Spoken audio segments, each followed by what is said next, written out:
फागुन के त्यौहार में मेरा देवादिदेव महादेव माता पार्वती के साथ होली खेलता है, मेरा कृष्ण कन्हैया राधा रानी के साथ होली खेलता है। आप भी अपने इष्ट मित्रों के साथ होली खेलिए और दिल से खेलिए। एक बात बहुत ध्यान लगाकर सुनिएगा, एक बेलपत्री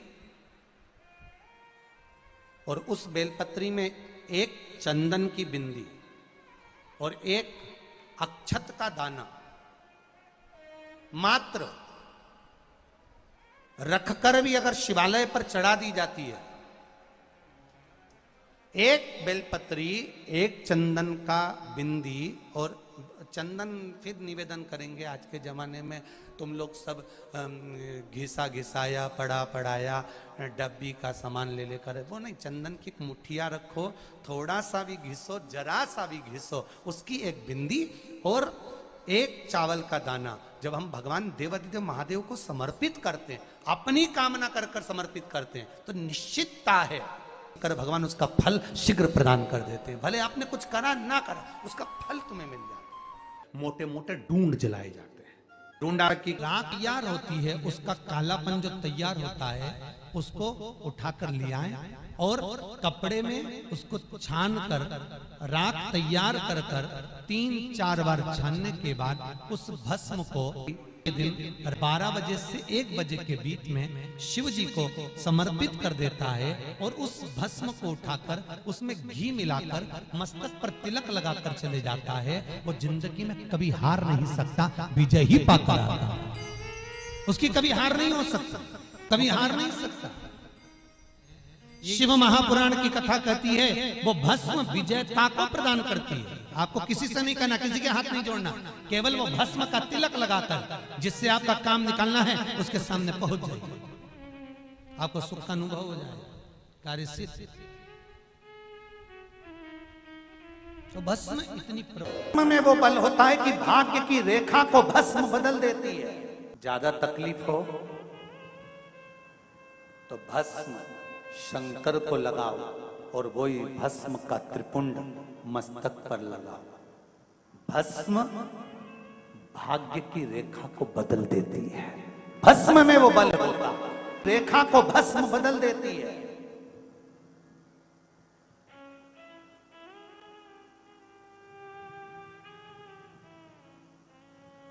इसलिए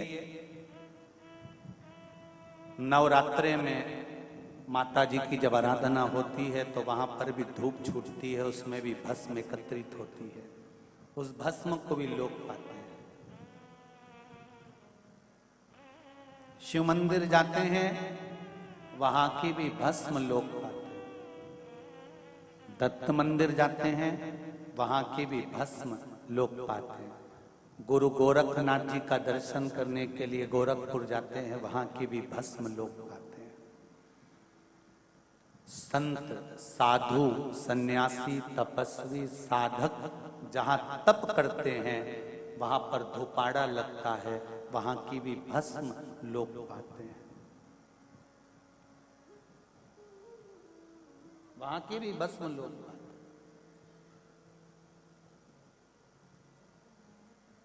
भस्म साधारण नहीं होती, कि भस्म कोई साधारण नहीं होती महाराज, भस्म कोई साधारण नहीं है। आप अगर शिव को भस्म समर्पित कर रहे हो और उस भस्म को आप धारण कर रहे हो, 2-10 तिलक आप लगा रहे हो, तो उसका कोई सुख उसका सुख जरूर प्राप्त होगा, उसका आनंद जरूर प्राप्त होगा। जिस भस्म को आप धारण कर रहे हो, कि आप चाहते हैं कि कोई रोग हमको ना घेरे, आप चाहते हैं कि कोई रोग हमको ना घेरे, और आपको लग रहा है कि कोई रोग ऐसा है जो घेर रहा है, या कोई शरीर में ऐसा रोग उत्पन्न होने वाला है, या कोई बीमारी ऐसी उत्पन्न होने वाली, तो उसके लिए सबसे सुंदर तरीका है कि शंकर जी पर अलोनी जो गोबरी होती है, गोबरी जानते हो, कंडा, अलोना कंडा, अलोनी गोबरी, मतलब गाय ने गोबर करा और वो सूख गया, उसको थापा नहीं गया, हाथ से कंडा नहीं बनाया गया, गोबरी नहीं बनाई गई, केवल गाय ने गोबर करा, वो सूख गया और वो सूखा हुआ जो गोबर है उसको जलाकर जो भस्म तैयार करी है, उसको जलाकर जो हमने राख तैयार करी है, भस्म बनाई है, उस भस्म को जो तैयार करा गया है, वो भस्म शिव को जो हमने समर्पित करा, उस भस्म को सफेद वस्त्र में लिया और बाबा पर, शंकर जी का जो मंदिर आपके करीब में हो, शिव का जो धाम आपके पास में हो, वहां बाबा पर समर्पित करी। उसी भस्म को हम उठा कर लिया। और यदि आप भस्म नहीं चढ़ा सकते तो कभी विश्वनाथ जाएं तो वहां से भस्म लिया है, कभी उज्जैनी जाएं तो वहां से भस्म लिया है। उस भस्म को हम यदि अपनी नाभि से वक्ष स्थल के मध्य में त्रिपुंड लगा लेते हैं, महीने में एक बार भी त्रिपुंड अपने वक्ष स्थल के नजदीक में नाभि से ऊपर अगर लगा लेते हैं तो ऐसा कोई बड़ा रोग आपकी जिंदगी में प्रवेश कर ही नहीं सकता। इस शरीर के अंदर, इस शरीर के अंदर भस्म में जो सुख है, भस्म का जो आनंद है, भस्म का जो रस तत्व है, उसको समझिए।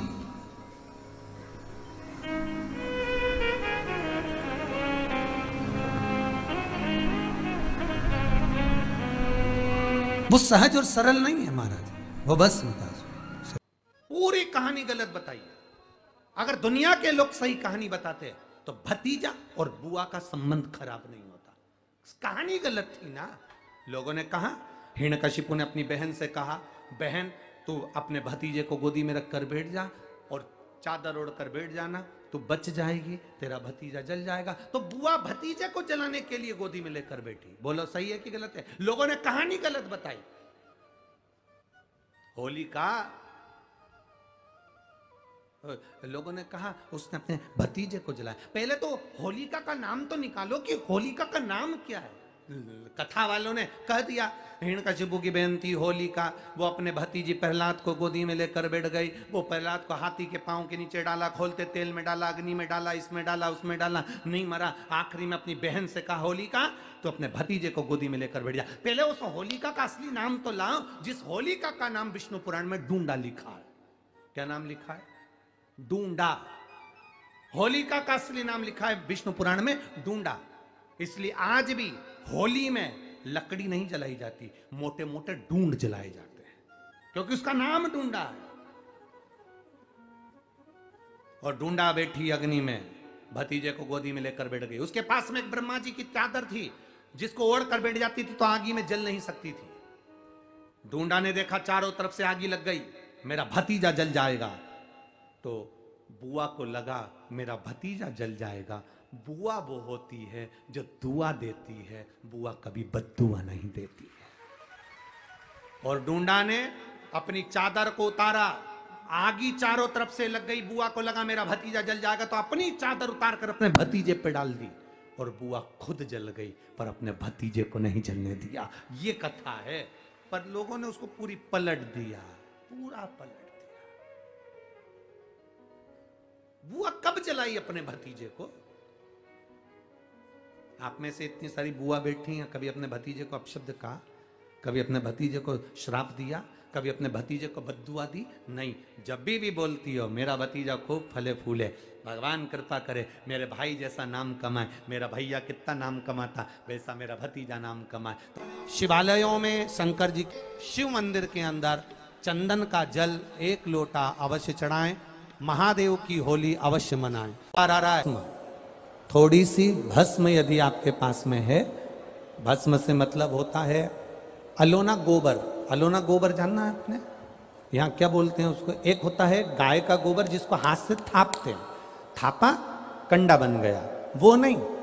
अलोनी गोबरी, गाय ने पौटा करा, वो सूख गया, उसको उठाया, जलाया, उसकी भस्म तैयार करी। वो भस्म शिवजी पे समर्पित होने वाली वो भस्म उस मिट्टी के अंदर डाली जाए। अलोनी गोबरी की जो भस्म होती है, गाय जो पोटा करती है और वो गाय का जो गोबर होता है वो सूख जाता है। सूखने के बाद जो उसकी भस्म होती है वो भस्म बड़ी काम की होती है। उसको जब जलाते हैं और जलाकर उसकी भस्म बनाते हैं तो वो बड़ी काम की रहती है, बहुत काम। हम तो यहां तक कहेंगे जिस नारी के बच्चादानी के अंदर अगर गर्भ में गांठ हो गई है या बच्चादानी के अंतर्गत कोई भी परेशानी उसके जीवन में आ गई है कि डॉक्टर बोल रहा है कि आपकी ये ऑपरेशन कराना ही पड़ेगा, तो हम इस निवेदन को जरूर करना चाहेंगे कि प्रयास करिएगा। देसी गाय जब गोबर करे, पोटा करे और वो सूख जाए, वो सूखा हुआ जो गोबर का पोटा रहे सूखा हुआ, उसको जलाकर उसकी भस्म तैयार कर कर देवाधिदेव महादेव को समर्पित कर कर उसको उठाकर डिब्बी में रख लीजिए। एक डब्बी में उसको रख लो और उस भस्म को 7 दिन तक लगातार थोड़ा थोड़ा सा उस भस्म को अपने उदर पर त्रिपुंड का भाव, उस भस्म से त्रिपुंड का भाव कि मेरा महादेव मेरे गर्भ की रक्षा करेगा, त्रिपुंड का भाव, और उसी भस्म को मुख में थोड़ा सा लेकर देवाधिदेव महादेव के चढ़े हुए जल का आचमन करिए। जो गर्भाशय में जो भी तकलीफ होगी मेरा देवाधिदेव महादेव उसको अच्छा कर दे। गर्भस्थ तकलीफ, गर्भ में अगर आपके गर्भाशय में अगर कोई तकलीफ है तो वो गाय के गोबर की, देसी गाय के गोबर की भस्म हमारे जीवन को सुख दे रहे। और भी अच्छे से समझिए, मान लो आप त्रिपुंड का भाव भी नहीं रख सकते, उदर के ऊपर त्रिपुंड भी नहीं बना सकते, तो केवल भस्म को लेपन ही आप गर्भाशय पर अगर करेंगे तो बाबा उस पर भी कृपा करता है। ऐसा नहीं, शिव तत्व है। 3 जगह पर भस्म को जरूर लगाएं। भगवान विष्णु देव ऋषि नारद से कह रहे हैं 3 जगह। पहला मस्तक, भुकुटियों के बीच में आज्ञा चक्र होता है। यहां पर जब भस्म का तिलक लगाया जाता है तो व्यक्ति कभी धोखा नहीं खा सकता, कभी भटक नहीं सकता, मार्ग निश्चित कर लेता है।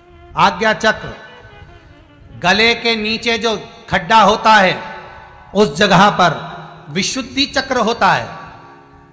शिव महापुराण की कथा करिए, यहां विशुद्धि चक्र है।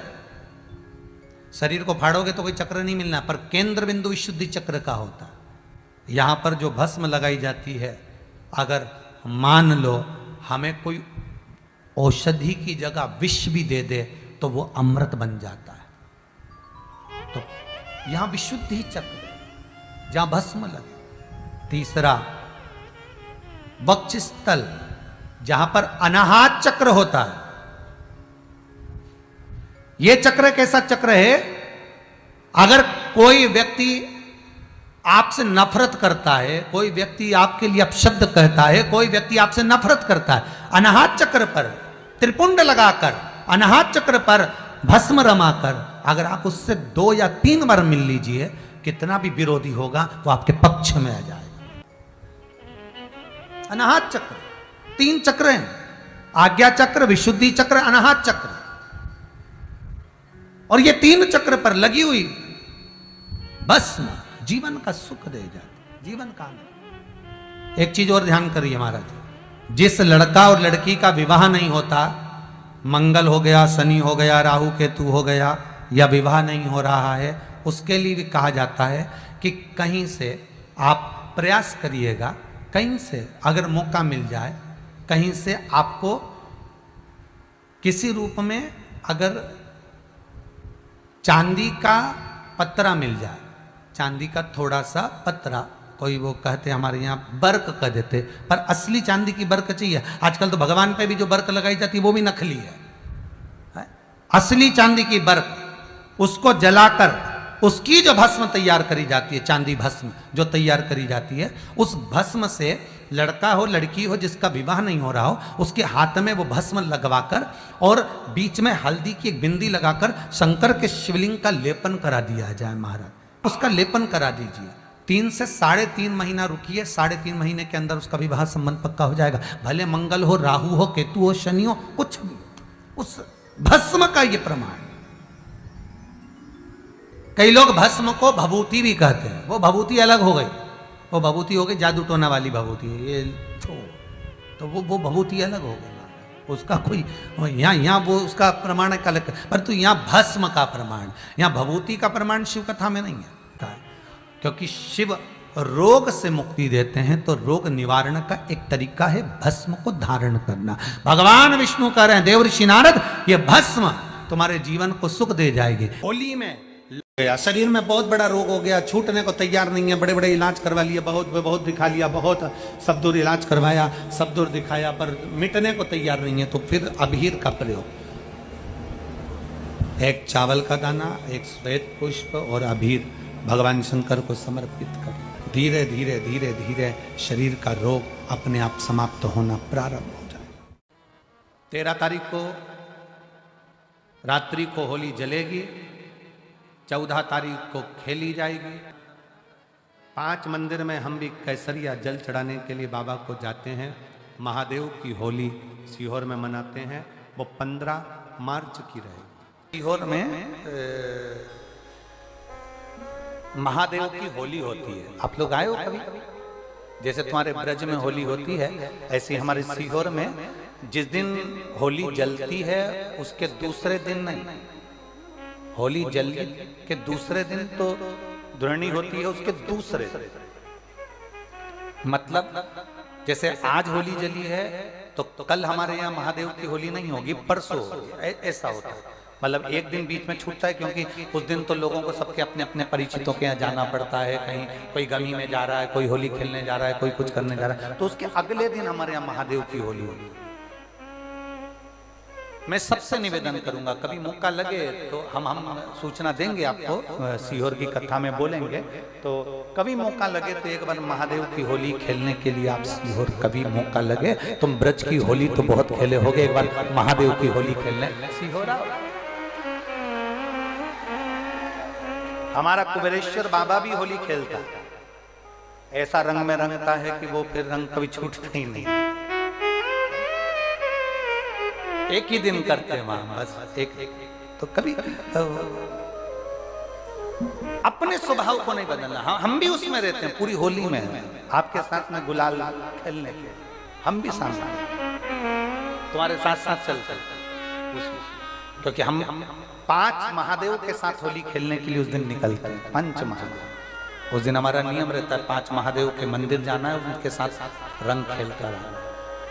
5 महादेव के साथ जो रंग खेला वो जिंदगी में पंचम इंद्री हो, चाहे वो कर्म इंद्री हो, चाहे वो ज्ञान इंद्री हो, चाहे वो मन रूपी इंद्री हो, ये सब भगवान के रंग में रंगी रहे, इसलिए हम 5 महादेव के साथ होली खेलने के लिए उस दिन निकलते हैं। कभी आपको मौका लगे तो आप अंदाजा लगाना, जो सीहोर के आसपास के हो या आसपास रहते हो, और छुट्टी मिल जाए तुम्हें होली के समय पर, तो उस समय पर स्मरण करना, जिस दिन होली जलती उस दिन नहीं, उसके दूसरे दिन भी नहीं, उसके तीसरे दिन शिव तत्व। सुबह हम जल्दी उस समय 9 बजे होली खेलने के लिए बाबा के साथ निकल गए। शिव तत्व, अहम से, अहंकार से दूर हो जाओ। दिवाली तुमको थोड़ा सा अभिमान सिखा सकती है, रक्षाबंधन तुमको थोड़ा सा अभिमान सिखा सकती है, मकर संक्रांति तुमको थोड़ा सा अभिमान सिखा सकती है। कई माताएं मकर संक्रांति पर सामान बांटती है, कोई कहेगी मैंने चलनी बांटी, कोई के मैं बाल्टी बांटी, कोई के मैं डब्बा बांटी, मैंने तो ये बांटा, मैंने तो, थोड़ा सा अहंकार सिखा सकती है मकर संक्रांति भी। रक्षाबंधन भी तुमको अहंकार सिखा सकती है, मैंने तो देखो चांदी की राखी बांधी, मैंने सोने की राखी बांधी, मेरे बहन ने साड़ी दी, मेरे भाई ने ये दिया, मेरे भाई ने, वो भी अहंकार सिखा सकती है। दीपावली भी अहंकार सिखा सकती है कि मेरे पर्दे इतने के लगाए, सोफा सेट इतने का लिया, बेडशीट इतने के लिए, मैंने घर में रंगोली ऐसी डाली, मैंने गुजिया पपड़िया ऐसा बनाया, वो भी अहंकार सिखा सकती है। सारे त्योहार अभिमान सिखा सकते हैं, केवल एक होली ऐसी होती है जो अहंकार से विहीन सिखा सकती है। मालूम नहीं पड़ता व्यक्ति की शान क्या, सत्ता क्या, शोहरत क्या, कौन हो तुम, वो रंग में डूबे हुए हो। बस शिव तत्व वही कहता है, इस महादेव के रंग में एक बार अगर डूब गए तो फिर तुम उस रंग में रंगने के बाद दूसरा रंग तुम पर चढ़ता नहीं है। आ रही है निवेदन है, अगर किसी को कलर लगा रहे हो, रंग लगा रहे हो, या किसी को रंग में डुबो रहे हो, या किसी को रंग लगा रहे हो, तो हम जिसको रंग लगा रहे हैं इतना विचार जरूर करना कि इसके साथ जिंदगी में हम कभी अपना रंग बदलेंगे नहीं, इसको और गहरा करते चले। कलर लगाओ, खूब लगाओ, गुलाल लगाओ, खूब लगाओ, पर जिसको रंग लगा रहे हो उसमें एक प्रेम का रंग भी जोड़ो कि हम आखिरी तक ये रंग ना बदले, ये रंग ना बदले। समय बदलता रहेगा, जीवन बदलता रहेगा, पर आज के मनुष्य भी अपना रंग बदल का त्योहार आ रहा है। उस फागुन के त्योहार में मेरा देवाधिदेव महादेव माता पार्वती के साथ होली खेलता है, मेरा कृष्ण कन्हैया राधा रानी के साथ होली खेलता है। आप भी अपने इष्ट मित्रों के साथ होली खेलिए और दिल से खेलिए। अरे सीहोर में, सीहोर जिले में एक होली होती थी, उस होली का नाम हमने पिछली बार बदल दिया था। कौन सी होली कर दी थी? महादेव की होली। पिछली बार हमारे सीहोर जिले में हमेशा होती आई थी वो होली, थोड़ा उसका नाम हमने चेंज कर दिया था तो उसको महादेव की होली कर दिया था। मेरे सीहोर जिले के रहने वाले सभी रहवासियों से, जिले भर के निवासियों से निवेदन करना चाहूंगा, वो पुरानी होली को बंद कर महादेव की होली नाम दिया गया है। शिव मंदिर में जाना है, चंदन का जल शिव जी को 1 लोटा चढ़ाना। एक बात अपनी जिंदगी में उतार कर रखो, शंकर भगवान को घी का दिया भी लगाओ तो तुम्हारे घर में जो असली घी हो, थोड़ा सा भले 1 पत्ती लगाओ, भले इतनी सी बत्ती जलाओ, पर असली घी की जलाओ। शिव जी को अगर चंदन भी लगा रहे हो तो असली लगाओ। शंकर भगवान को चावल भी चढ़ा रहे हो तो असली चढ़ाओ। शंकर भगवान को अगर अष्टगंध भी चढ़ा रहे हो तो असली चढ़ाओ। केमिकल का कोई चीज मेरे महादेव को मत चढ़ाओ जिससे भगवान शिव की मूर्ति नष्ट हो। ऐसी कोई चीज मेरे महादेव को ना चढ़ाओ। अगर शंकर भगवान के साथ आप होली खेल रहे हो तो चंदन का पानी शंकर भगवान को चढ़ाइए, अष्टगंध का जल भगवान शिव को चढ़ाइए। तो करो तैयारी, आ रहा है त्रिपुंडधारी महादेव की होली। बड़े आनंद के साथ मेरा निवेदन, अपने शिवालयों में, शंकर जी के मंदिरों में, सीहोर जिले के प्रत्येक शिव मंदिर के अंदर चंदन का जल 1 लोटा अवश्य चढ़ाएं, महादेव की होली अवश्य मनाएं। और भाव के साथ 5 मंदिर हम भी जाएंगे, कोई जुलूस नहीं, कोई क्रम नहीं, बस बाबा को आराम से जल चढ़ाना ही एक नियम है और बाबा को जल चढ़ाएंगे। आप सब बड़े आनंद के साथ महादेव की होली का स्मरण करिए। महादेव की होली के दिन अष्टगंध चढ़ता है, चंदन चढ़ता है, अबीर चढ़ता है, गुलाल चढ़ता है, पर शिव पर रोली कुंकु नहीं चढ़ता। पर लिंगाष्टक के अंतर्गत कुमकुम चंदन लेपित लिंगम, यहाँ स्पष्ट किया कि कुंकु चंदन। तो महाराज जी फिर ये चरित्र का वर्णन, कुंकु तो यहाँ लिखा है कि कंकु चढ़े, तो बहुत ध्यान देना महाराज। शंकर भगवान के शिवलिंग पर आपको फिर निवेदन करूंगा, भगवान शंकर का ये शिवलिंग है, ठीक है, ध्यान देना। ये माता पार्वती का स्थान है, बीच में शोक सुंदरी, राइट लेफ्ट भगवान के पुत्र, ऊपर 5 कन्या। पूरे शिवलिंग पर आप सब कुछ समर्पित करो, पर कुंकु जब भी शंकर को चढ़ाओगे तो जो पार्वती का स्थान है वहीं पर आप चढ़ाए, पार्वती का स्थान। क्योंकि माता जगतजननी जगदम्बा माता पार्वती ने शंकर से जो मांगा है, आपके शरीर पर रक्तांबर ना दे, ठीक है, आपके शरीर पर रक्तांबर ना दे महाराज। क्योंकि कोई भी पत्नी अपने पति को कभी रक्त में सना हुआ नहीं देखना चाहिए। एक लाल चंदन होता है, एक पीला चंदन होता है, 2 तरह का चंदन होता है। जैसे अगर हफ्ते में 1 बार, कितने समय में, जम के बोलो जरा, हफ्ते में एक बार प्रयास करा करो कि लाल चंदन का पानी हम शिव जी को समर्पित करें। और लाल चंदन का पानी अगर शंकर जी को समर्पित कर रहे हो तो शिव मंदिर में चढ़ाने के बाद में थोड़ा सा पानी बचा हुआ किसी बेलपत्री के वृक्ष के नीचे समर्पित करो। किसी भी बेलपत्र के वृक्ष के नीचे लाल चंदन का पानी थोड़ा समर्पित करें। जैसे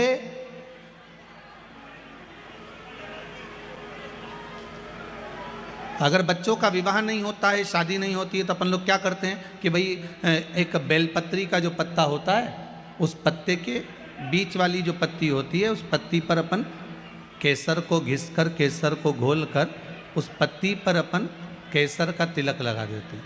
और केसर का तिलक लगाकर जिसका विवाह नहीं होता उसकी ये बीच वाली उंगली पर ये बीच वाली पत्ती को अंगूठे से टच कर कर उसको रख देते हैं। उसका नाम और गोत्र बोलकर उस पत्ती को शंकर भगवान पर किसी भी प्रदोष के दिन शिव जी को समर्पित कर देते हैं। बस इतना याद रखें कि इस पत्ती का जो मुख है वो जलाधारी की ओर होना चाहिए। जब हम चढ़ाएं उस समय पर केसर का तिलक लगाकर अंगूठे से उसको टच कर कर नाम गोत्र बोलकर जिसका विवाह नहीं हो रहा है, शादी नहीं हो रही है, शिव जी को उसे चढ़ा दो किसी भी प्रदोष के। और किसी भी शिव मंदिर में आप उसको समर्पित कर सकते। किसी भी प्रदोष को किसी भी शिव मंदिर में आप समर्पित कर दीजिए। बाबा से निवेदन करिएगा, बाबा स्वीकार करेगा और विश्वास है कि 3 महीने में बाबा उसका विवाह पक्का कर ही देगा। ये पक्का है। शिव स्मरण करनी है। भगवान देवाधिदेव महादेव की कथा कह रही है, शंकर का चरित्र कह रहा है, मेरे शिव का अनुमोदन कर रहा है कि शिव महापुराण विश्वास को जागृत करती है।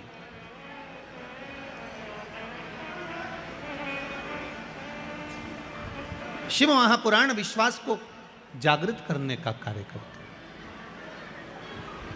और जब विश्वास की जागृतता हो, जैसे